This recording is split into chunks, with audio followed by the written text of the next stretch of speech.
Entrevista con Paulina Araceli Romo Rodríguez. Educar para tener igualdad de género en Aguascalientes y en todo México. Salvador Camacho Sandoval. La igualdad es una necesidad vital del alma. Simone Weil. Últimamente, se han hecho críticas a la Universidad Autónoma de Aguascalientes UA, pero no puede negarse la presencia de posgrados de excelencia en donde se realizan buenas tesis. Una de ellas es la de Paulina Romo Rodríguez, del doctorado en estudios socioculturales. Por tal razón, hoy compartimos parte de una entrevista sobre su investigación. SSS. ¿Quién es Paulina Romo? ¿Cuáles son tus temas de interés como profesionista? PRR. Soy licenciada en Educación Secundaria con especialidad en lengua extranjera, inglés. Trabajé en el proyecto START del Instituto de Educación de Aguascalientes como docente de primaria. Posteriormente, ingresé a la maestría en Investigación Educativa de la UAI. Desde 2019, trabajo allí como asistente de investigación. Además, estoy por terminar mi tesis doctoral, que se titula Profesores de Secundaria ante la inclusión de la igualdad de género en el currículo de la nueva escuela mexicana. SSS. ¿Por qué elegiste este tema? PRR. Porque considero que es parte de muchas discusiones actuales, no solo entre académicos, sino entre muchas otras personas, particularmente en las familias. También nace de un interés por dar voz a las y los profesores. Como docente, pude experimentar retos importantes, como la atención diferenciada a las necesidades de los estudiantes, las evaluaciones, la contextualización de los contenidos y su adaptación acorde a las características del grupo, el trabajo colegiado y administrativo, entre otros. Los profesores son actores que tienen una influencia importante en sus estudiantes, no solo en la trayectoria académica, sino también en la vida cotidiana. Por ejemplo, en materia de igualdad de género, las y los profesores actúan de cierta manera en correspondencia con lo que consideran adecuado, y esto se transmite a los estudiantes por medio de la interacción en el aula. Mucho de lo que tienen docentes y alumnos, se origina en la familia, de lo que los padres hacen con los hijos. En una entrevista de mi investigación, una maestra explicó que un elemento clave en su labor docente es la congruencia entre aquello que fomenta con sus hijos y con sus estudiantes. Otro profesor explicó que en su práctica docente el diálogo es fundamental porque en su hogar existe la negociación para asignar actividades a los miembros de la familia. Mencionó, por ejemplo, que él es responsable de ciertas tareas como el mantenimiento del auto, porque así lo aprendió de su padre. En ambos casos se puede percibir la estrecha relación entre la práctica docente y la vida cotidiana. Un segundo motivo para elegir este tema fue la etapa de desarrollo en la que se encuentran los estudiantes. Ellos y ellas comienzan a tener mayor interés en cuestiones que se vinculan con el género, como la diversidad y la forma en que viven su masculinidad y feminidad. En este sentido, las y los profesores pueden ser guías que los orienten en los márgenes de la igualdad de género a través de reflexiones sobre, por ejemplo, el feminismo que persigue la igualdad sustantiva entre hombres y mujeres, así como valorizar el trabajo y la lucha de las mujeres a lo largo de la historia, o los efectos negativos del machismo que generan expectativas altas sobre el actuar de los hombres, asumiendo que deben adoptar conductas enérgicas, tener autoridad y no mostrar debilidad. Mi estudio constituye un acercamiento a la práctica docente y a la vida cotidiana del profesorado, en tanto que examina los distintos tipos de actitudes que manifiestan frente al principio de igualdad. A partir de este análisis, busco describir y comprender la realidad que experimentan las y los docentes tanto en el ámbito escolar como en el entorno familiar. SSS. ¿Crees que es importante que el gobierno, desde la SEP y el IEA, deba atender la igualdad de género?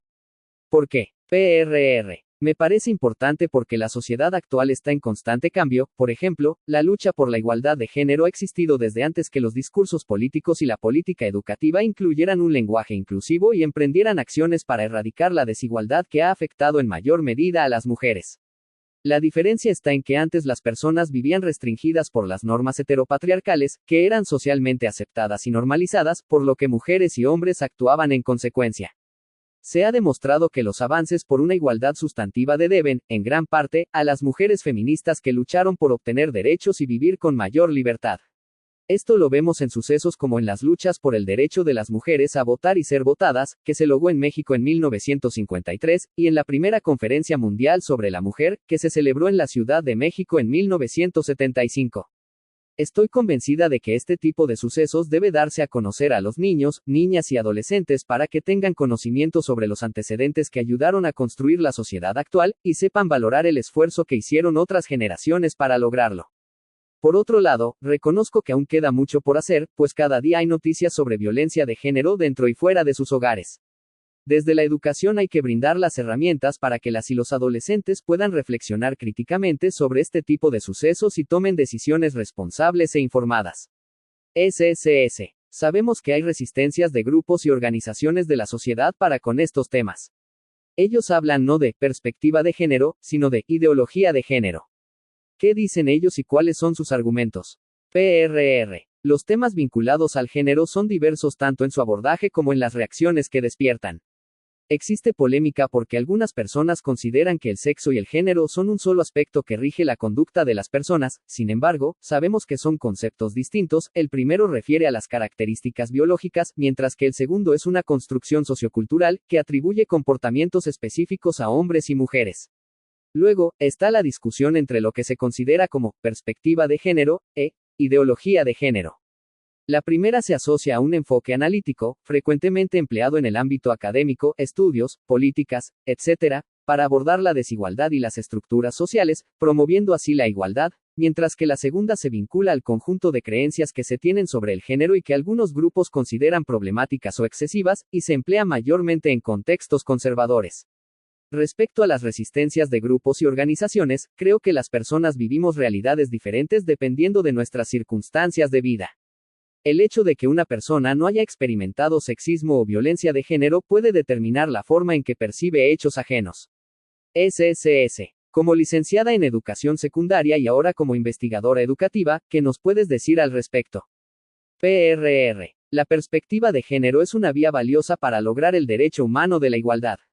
Necesitamos adoptarla para reconocer que existen realidades diferentes en nuestro entorno, así como asumir una deconstrucción que nos permita reflexionar sobre nuestra propia historia de vida, reconocer qué aspectos pueden intervenir en la forma en que evaluamos las conductas de otros y modificar prácticas que puedan replicar las desigualdades.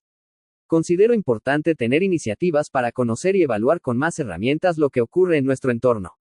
Actualmente, contamos con formas diversas de acceder a información. Un ejemplo claro es la IA, y a través de ella obtener explicaciones rápidas sobre un tema determinado.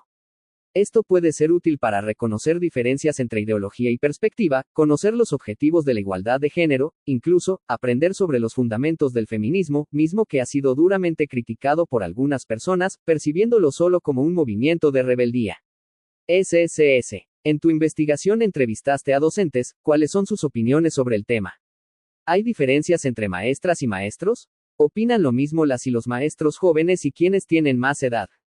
PRR. Existen diferencias entre profesores y son más evidentes entre generaciones. En mi estudio participan docentes de 3 grupos de edad, 30 a 40, 40 a 50 y 50 más. En el primer grupo se encuentran profesores con una mayor apertura al cambio. Tuve la oportunidad de conocer a un profesor que compartió experiencias y puntos de vista muy interesantes, porque, incluso, se dialogó sobre la igualdad de género aplicada a la comunidad LGBT+. Él expresó su agrado hacia hechos como el movimiento feminista, la visibilidad de desigualdades en razón de género, la lucha contra la violencia de género y, más específicamente, a la incorporación de temas relacionados en los planes y programas de estudio y libros de texto gratuitos. También hay un caso interesante de un profesor del grupo de edad de 40 a 50 años que refleja ciertas conductas asociadas a roles de género aprendidos de su padre. Él explicó que en su familia existe un rol de actividades semanales, sin embargo, asume responsabilidades específicas por iniciativa propia, por ejemplo, el mantenimiento del auto o reparaciones a instalaciones del hogar. Esto lo refleja como docente. En el grupo de 50 más años, un aspecto interesante es que solo una profesora aceptó participar. Algunas explicaciones de la ausencia de más participantes, especialmente de hombres, es que los temas de género generan polémica, así como sensaciones negativas y opiniones que las personas prefieren reservarse. Hay un caso de una maestra que tiene un gran interés en el tema y que tomó un curso en línea para aprender al respecto. También mencionó que ha vivido la desigualdad a través de su hija, quien enfrenta la brecha salarial. SSS. Me parece que la escuela está haciendo muy poco para incorporar este tema, que no es sencillo, sobre todo porque detrás está el peso de las tradiciones y también el ruido, por decirlo de algún modo, de los medios de comunicación y redes sociales. Las amistades también son clave en este mundo.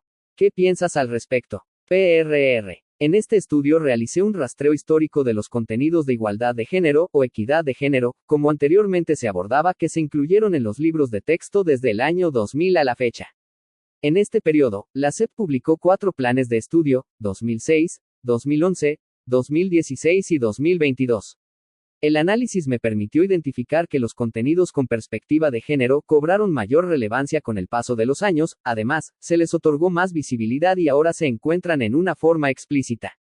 Si bien existen avances en la formulación de contenidos con perspectiva de género, estos no son suficientes para generar una transformación social, toda vez que se quedan en el nivel discursivo.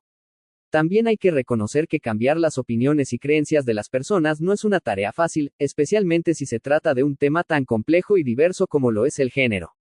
SSS. ¿Qué pueden hacer o no hacer las familias y qué los medios de comunicación y redes sociales para favorecer una cultura en donde no exista más la discriminación entre hombres y mujeres? PRR. Pienso que las familias son el pilar en la vida de toda persona. El primer contacto que un infante tiene con el mundo se da a través de procesos de interacción con sus padres, y son ellos quienes guían gran parte de su desarrollo y aprendizaje sobre el medio que los rodea, orientando también respecto a la información que los medios de comunicación y redes sociales ponen a su alcance. En mi experiencia docente pude comprobar que las creencias sobre el papel que debe desempeñar un hombre y una mujer se construyen en edades tempranas y se van fortaleciendo con el paso de los años hasta llegar a consolidarse en la vida adulta. Esto a su vez contribuye en las conductas que un adolescente pueda tener respecto a la manera en que concibe la masculinidad y la feminidad. Recuerdo que un profesor mencionó que un padre de familia solicitó a la directora de su escuela que no se abordaran temas que pudieran afectar la dinámica familiar. El escenario fue el siguiente: el profesor fomenta en sus estudiantes que todos participen en actividades de limpieza del salón, barrer, trapear, organizar pupitres, etc. En una sesión con el grupo, el docente explicó que tanto hombres como mujeres podían hacer labores de limpieza y enfatizó que no perjudica en nada que los hombres colaboren en el hogar.